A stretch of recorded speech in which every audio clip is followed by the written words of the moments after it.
Há muito tempo, os jovens brasileiros estudam uma língua estrangeira como matéria obrigatória do currículo escolar, mas são raros os que saem do ensino médio com alguma competência em língua estrangeira. Esse é o nosso tema hoje aqui no programa Educação Brasileira, com a Gretel Eres Fernandes, da Faculdade de Educação da Universidade de São Paulo, e a Ângela Lessa, do Departamento de Letras da PUC de São Paulo. Tudo bem com vocês? Então, a pergunta é essa. A gente estuda sexto, sétimo, oitavo, nono, mais 3 anos do... 5, 6, 7, 8 anos praticamente, língua estrangeira, e não consegue, e sai sem saber, sem dominar a língua, sem dominar, às vezes, rudimentos de uma língua estrangeira, tanto do inglês quanto do espanhol. Como é que onde está a explicação para isso, professoras? Vamos lá. Pode começar. Eu acho que são várias as explicações para esse tipo de fracasso, né? É um fracasso, né? Que a gente vê hoje com relação às línguas estrangeiras.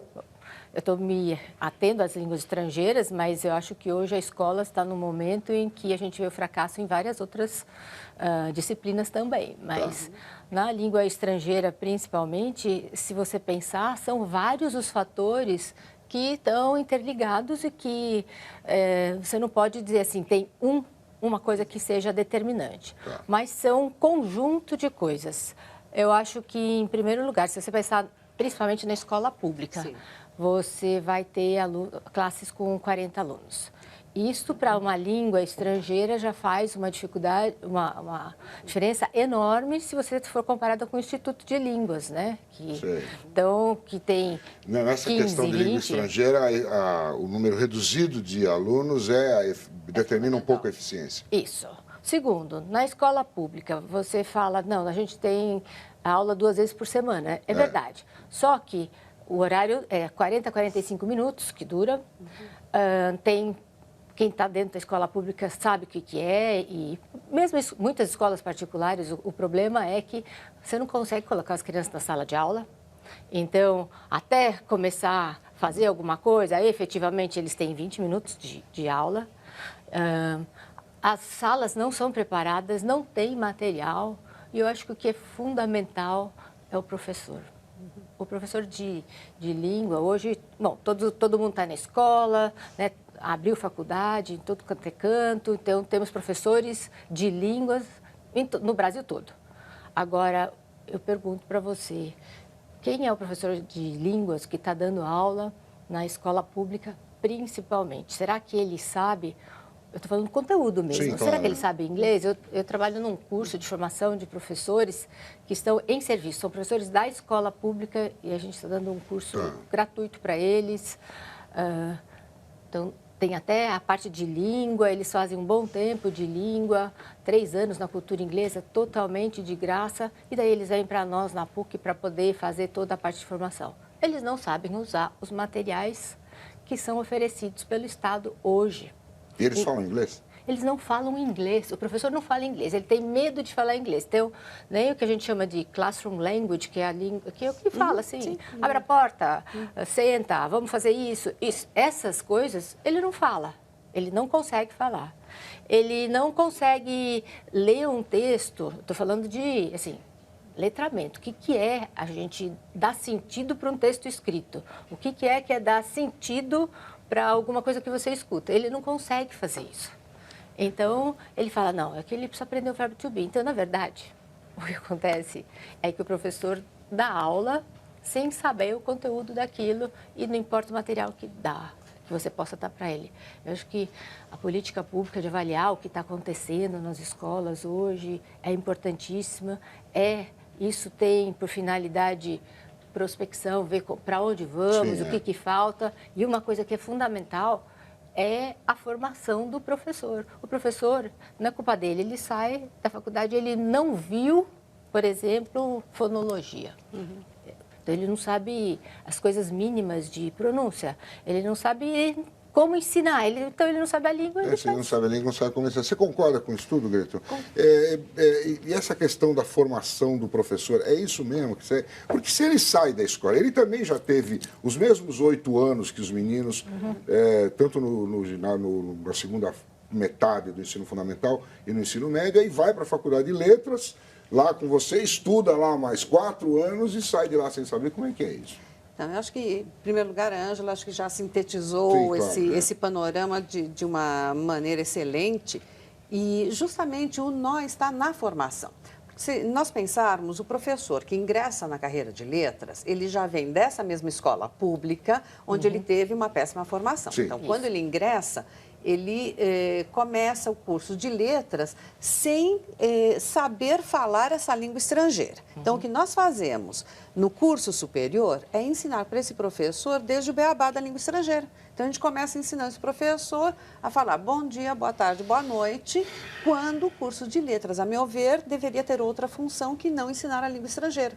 Nós deveríamos estar discutindo questões de fundo da língua estrangeira, questões de variedades linguísticas, questões de usos mais específicos, outros aspectos muito mais profundos, e não ensinar a conjugar verbos, a usar preposições, a usar a língua no seu sentido mais elementar. Eu faço a seguinte pergunta, tem vestibular. Ele não fez vestibular, ele não passou no vestibular, o vestibular não cobra dele essa língua?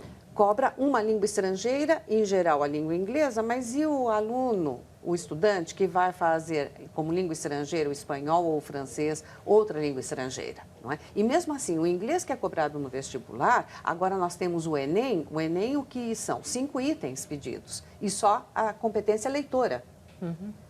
Então, E Gretel tem toda a razão, nós temos vestibular, né, de competência leitora, em algumas universidades. Claro. A maioria faz o que eles chamam de processo seletivo. Sim. E que eu nem vou entrar no que é esse processo seletivo. Então, você minimamente sabe escrever e tal, comprova que você consegue pagar o seu curso, e você faz um curso de letras, como se anuncia. Você está falando na faculdade particular, né? Mas mesmo nas públicas, porque nas públicas agora quase todas já têm o Enem como a porta de entrada. E mesmo assim, outras utilizam o Enem como uma parte do seu processo seletivo. As particulares também estão já começando a introduzir o Enem como a principal porta de entrada. E as que ainda têm o vestibular só se pautam ou no conhecimento gramatical ou só na compreensão leitora, mas é uma parte muito pequena o que soma aí. Então, você não mede produção escrita, você não avalia a produção oral, que é o que depois esse professor vai precisar quando for dar aula. E vocês acham isso fundamental? O cara entrar na faculdade sabendo? Então, você acha que o vestibular deveria ser mais rigoroso? Não. Eu acho que não é isso. Então. Me parece que o fundamental é pensar, como a Ângela já apontou antes, numa política de formação de professores, que é o que nos falta. Não dá, a meu ver, para pensarmos em melhorar a qualidade do ensino de línguas na educação fundamental, no ensino fundamental e no ensino médio, ou seja, na educação básica, se primeiro nós não pensarmos em reestruturar a formação de professores. Exato. O que nós temos hoje estabelecido por lei é que os cursos superiores devem ter uma carga horária mínima de 2.800 horas. E o que acontece é que quando a gente fala em mínimo, a tendência é ficarmos no mínimo. No mínimo, exato. Tá? E aí dentro desse mínimo entram todas as disciplinas, não só língua. Tá? Então, para a língua, pelo menos na área de espanhol, um estudo que foi feito em 2010 mostra que a média que os professores têm de aulas de língua ao longo do seu curso de formação é de 400 horas. Quer dizer, dá para formar um professor com 400 horas de língua? Sim. Não dá. Então, esse é um problema. Eu acredito que para o inglês também não fique muito longe disso. Exato. Na média nacional. É claro que sempre há exceções, que nós temos cursos que têm uma quantidade muito maior de horas de aula, mas são exceções. Esse é um problema. Outro problema, aí depois a Ângela pode dizer se no caso do inglês acontece, mas no caso do espanhol é recorrente, e acontece nas universidades federais de maneira muito acentuada, é o que eu chamo de professor polivalente. Né? Professor que dá aula de língua, de literatura, de metodologia de ensino. Nós temos universidades federais que têm 1 ou 2 professores apenas, tá? Para dar todas essas disciplinas no curso superior. De letras. De letras. Isso. Então, que professor nós estamos formando? Eu não digo que precisemos chegar ao ponto, que seria o ideal, de termos um professor de sintaxe, um de conversação, um de fonética, fonologia. Isso seria o sonho. Estamos muito longe disso. Então, aqui a gente está falando de que o professor do ensino superior tem uma certa dificuldade para dar aula, para preparar suas aulas, as diferentes aulas. É isso que nós estamos falando? Sim. Também. Eu acho que a política de formação de professores, como a Greta falou, é bastante complexa. Ela envolve uma série de ações. E uma dessas ações seria ver quem é que está formando o professor hoje.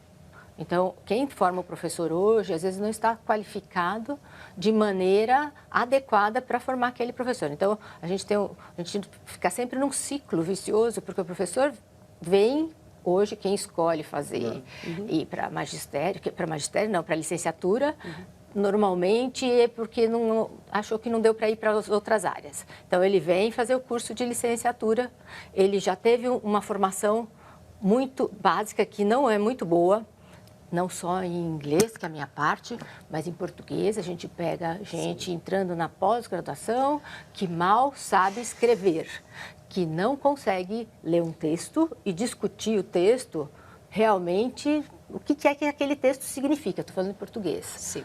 Então, nós estamos com um problema muito sério. A política de formação de professores tem que ser realmente levada a sério e tem que ter, eu acho que é uma questão de esforço e de colocar dinheiro, né? Eu acho que tem orçamento para isso, mas precisa muito esforço para que sejam formados bons professores.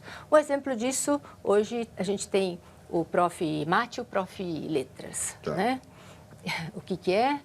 Eu fui chamada para Brasília, participei do Prof. Letras, e a professora que fez a abertura lá na CAPES desse projeto, ela falou assim, percebemos que o elo mais fraco da corrente é a formação do professor. É o professor que pega a criança lá no ensino básico. Então, e esse professor, ele não está formado. Então, não adianta a gente fazer uma corrente muito forte se o elo mais fraco, ele não aguenta uma pressão mínima. Então, eu acho que é isso que a gente precisa pensar. Como é fazer? Eu acho que as universidades públicas, por problemas que elas possam ter, e algumas particulares, elas estão preocupadas, sim, em formar bons professores, mas a gente está vendo que tem muitas faculdades por aí que têm professores inadequados, estão formando professores inadequados, e são esses professores que estão na escola pública. Então, daí você pode dar o que... Virou um círculo vicioso. Isso, você pode dar o material que for para esses professores, eles entendem, né? Tantas coisas a gente vê em educação que as pessoas falam uma coisa e se entende outra, né? Então não reprova mais ninguém, só faz uma provinha se for para punir. Como é que a gente resolve isso? É no vestibular, transformar os processos seletivos mais rigorosos para só deixar entrar aqueles que têm alguma competência? Isso não acabaria eliminando muita gente do processo? Bom, nós temos algumas ações já em discussão. Por um lado, uma proposta de reformulação do Enem, no caso das línguas estrangeiras. Então, só recentemente, o inglês e o espanhol foram incluídos, o que já foi um grande avanço, porque antes nenhuma das duas línguas estava presente. Mas nós entendemos que só 5 itens é muito pouco e só... incluir a compreensão leitora também não é suficiente. Então, em dezembro de 2011, já começaram algumas discussões para que sejam incluídas outras habilidades e aumentado o número de itens. O que? Seria questões de gramática, por exemplo? Não, de compreensão oral também. E mais adiante de produção oral. Então, isso já seria um avanço. E é possível fazer num exame como o Enem? É possível, houve um ciclo de debates, eu pude participar disso, estavam também professores da área de língua inglesa, de língua espanhola, foi um debate grande e há condições a médio prazo de entrarmos com questões de compreensão oral e a longo prazo de produção oral. Produção oral, eu não tenho que gravar alguma coisa. Produção oral, mas via escrita. Tá? Simulando situações orais. Tá bom. tá? Há essa condição de logística, de infraestrutura. Para corrigir esse material. Há tal, condições, segundo o INEP, há condições, sim, de fazermos isso. Tá? Haveria infraestrutura e logística suficiente. Isso daria uma selecionada melhor no aluno que vai para o curso de línguas, claro, por exemplo. porque o Enem tem um efeito retroativo importante, ou seja, isso supõe que precisamos melhorar a qualidade do ensino médio e não centrar apenas na compreensão escrita, o trabalho do professor. Então, esse efeito retroativo nos interessa porque ajuda a melhorar a qualidade do ensino. Então, aí nós estamos falando também de políticas de ensino de línguas, que é outro ponto de ataque fundamental. Então, nós precisamos contar, de um lado, como eu disse antes, com políticas de formação de professores, mas também precisamos contar com políticas de ensino de línguas que afetem o ensino fundamental e o ensino médio. Então, entrando pelo Enem, podemos ter, de início, um efeito retroativo importante no ensino médio e, consequentemente, no ensino fundamental. E aí sim daria para pensarmos na melhoria da qualidade desse ensino. E aí eu pergunto o seguinte, tá, tudo bem, como é que a gente faz isso? A gente já está tudo andando, tá certo? A vida está aí, está rolando, os professores de língua que estão aí, eles têm essa... vamos dizer, não vou chamar uma dificuldade de trabalho e tal. Daria com um material diferente, de um jeito diferente, melhorar esse ensino, principalmente, eu estou falando aqui no ensino público, né, que é 90% de tudo. Né? Então, eu acho que, considerando o que está dado, esse é o nosso momento, eu acho que deveria se concentrar na formação desse professor que já está em serviço. Nós temos tal da formação continuada, é isso? Isso, esse professor em serviço. Então, precisa realmente cursos de formação e de capacitação desse professor. Como eu falei para você, tem materiais que o Estado está oferecendo hoje, são materiais bons, mas o professor não sabe usar o material. Então, precisaria ter realmente capacitação. O problema hoje é que o Estado não dispensa os professores para fazerem certos cursos. Né? Então, teria que ter, para todos esses professores que estão aí, tem que ter uma requalificação. É aí que vai fazer a diferença. Não estou nem me preocupando nessas alturas com o vestibular. Eu estou me preocupando com os professores que estão já trabalhando e como é que vamos requalificá-los de tal maneira que eles possam olhar para aquilo que eles estão recebendo, material, senão você pode mandar o material o que for. Sim, eu sempre digo para os meus alunos, o que faz a diferença é o professor. Claro. Não precisa material, você não precisa computador, você não precisa nada. Um bom professor, ele pega um material que é ruim e ele torna maravilhoso. E o oposto é verdadeiro. Ele pega um material maravilhoso e não faz nada e destrói. E destrói o material. Não, então... a gente até conversou antes aqui de gravar, da gravação, o seguinte, a gente faz 8 anos na escola, não aprende lhufa, sai de lá falando errado, tendo, sabe, uma leitura errada da língua, vai e faz um curso de inglês. Qualquer curso de inglês, sabe, mesmo que não tenha equipamento, laboratório de áudio e tal, e você aprende alguma coisa, você já sabe, domina alguma coisa da língua, em um tempo muito menor do que o da escola pública. É só o professor. Então, a questão é exatamente essa, é o professor. Eu acho que é o professor. Porque, normalmente, esses institutos especializados investem no professor. Então, eles têm cursos de capacitação para o professor, eles têm jornadas pedagógicas, eles têm horários de trabalho em conjunto, coisa que a escola pública não oferece. Então, o professor tem uma jornada de trabalho exaustiva. O que está acontecendo hoje na escola pública é que o professor de língua estrangeira também assume uma carga didática de língua portuguesa ou de outras disciplinas, porque ele tem, sei lá, 12 horas de língua estrangeira e precisa cumprir a jornada com outras. Agora, francamente, o salário do professor hoje, desse professor de língua, é ruim? É o mesmo do professor de matemática, de física, de geografia. Agora, em contrapartida, nós temos os centros de estudos de línguas aqui no estado de São Paulo, mas existem em outros estados brasileiros, onde o salário é o mesmo, as condições de trabalho são praticamente as mesmas, e aí funciona. Que coisa, não? Pois é. O diferencial... Porque ele tem que formar em serviço, né? Ele tem que continuar ganhando e ter um espaço ali para ele ele melhorar a sua formação. Exatamente, exatamente. E o problema é que aí é no contraturno, só que o aluno aí já... está mais motivado também, o professor também está mais motivado, existe uma proposta pedagógica mais consistente, mais elaborada. O curso tem 4 aulas semanais e não uma ou 2. Mas é um curso de contraturno, não é junto não com é a dentro da disciplina. grade. Esse é o grande problema dos centros de línguas. Esse é um dos grandes problemas. Há outros, mas é escola pública. Ou seja, se nós tomarmos isso como expertise, centro... exato, a expertise está ali, é isso. Exatamente. Então, dá para pensarmos no ensino de qualidade dentro da escola pública. Eu entendo que não é ainda esse modelo do jeito que está posto dos centros de línguas, mas é possível termos ensino de qualidade. Tem também aí o Estado de São Paulo está oferecendo um curso online. Isso. O que você acha desse curso para os alunos? Funciona melhor do que o outro, do que esse no contraturno? Ou não? É só um reforço isso? Eu acho que nós também temos o curso online, mas eu acho que, principalmente na questão de língua, é importante ser presencial. Eu acho... Mesmo que o curso online, porque o curso online o aluno vê o outro falando, ouve a pronúncia e tal. Enfim, estou aqui só...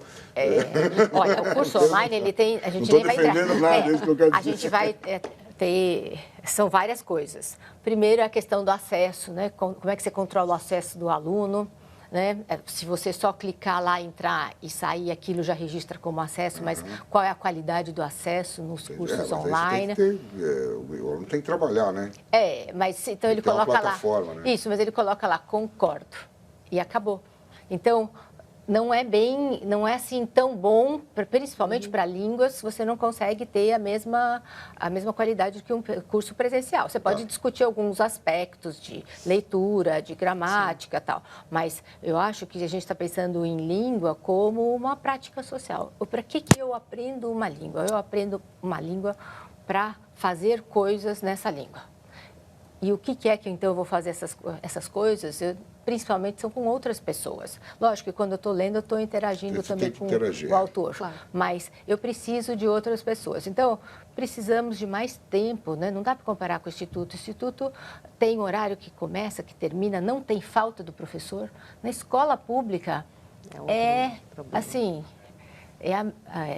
falar a palavra em inglês, eu fico abismada de ver né, o número de faltas que tem. E se não tem um professor, põe qualquer outro professor. Dentro de matemática, ele dá aula. É assim, não pode deixar... Porque ele sabe um pouco de inglês? Você entende. Não, porque não pode deixar a classe sem ninguém. Sem ninguém. Então, e o professor de inglês também entra na aula de matemática, de física. Né? Tem escolas que não tem mais professor de física. Não consegue mais, ninguém quer ser professor. Então...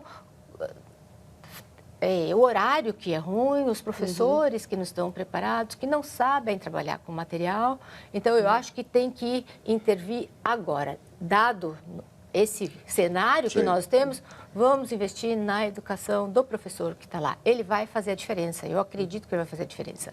E ele precisa, então, ser capacitado e precisa ter horário. Teve, por exemplo, o HTPC, agora não chama mais HTPC, que era horário de trabalho pedagógico. Foi uma conquista, então vamos trabalhar, né? E se eu tive orientandas que trabalharam, gravaram HTPCs, trabalharam, e fiquei impressionada de ver o que acontece nos HTPCs. Né? Então, em vez de discutir as questões pedagógicas, como é que eu vou ensinar, então, isso aqui para o meu aluno, vem de Avon. Então, vem de Avon, vem de Avon. Mas será que isso é uma praia comum? Porque também eles... o horário pedagógico, enfim, ele é necessário, ele funciona. Claro, sim. Não, mas existem escolas e escolas, né? Claro, não, tem acontece de tudo. Agora, eu acho que também, eu acabo sendo uma eterna otimista. Eu acho que tem todos esses problemas, de fato. A gente não pode escondê-los debaixo do tapete, não é isso. Mas considero que nós tivemos muitos avanços nos últimos anos que são sinalizadores, não é? Pontos positivos. Então, tivemos o Enem, eu acho que é uma conquista. O Enem tem uma série de problemas, sem dúvida alguma, precisa ser melhorado, mas a inclusão das línguas estrangeiras no Enem, para mim, é um avanço significativo. Verdade. Outro avanço é o inglês e o espanhol no PNLD. termos no Programa Nacional do Livro Didático, tanto para o fundamental quanto para o ensino médio, a inclusão das 2 línguas estrangeiras que estão aí sendo oferecidas de maneira mais consistente na educação básica, também é uma conquista, porque antes os livros didáticos de línguas não chegavam nas escolas públicas. Então, bem ou mal, agora nós garantimos alguns livros didáticos, podemos criticar os critérios, os critérios usados na avaliação desses materiais. Essa é outra discussão. Mas, pelo menos, chegam alguns materiais didáticos, coisa que antes nós não tínhamos. Com qualidade? Aí é que está, isso depende desses critérios de avaliação desses materiais.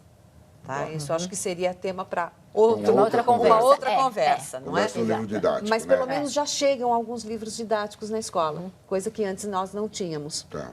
Não é? Então, temos esses avanços.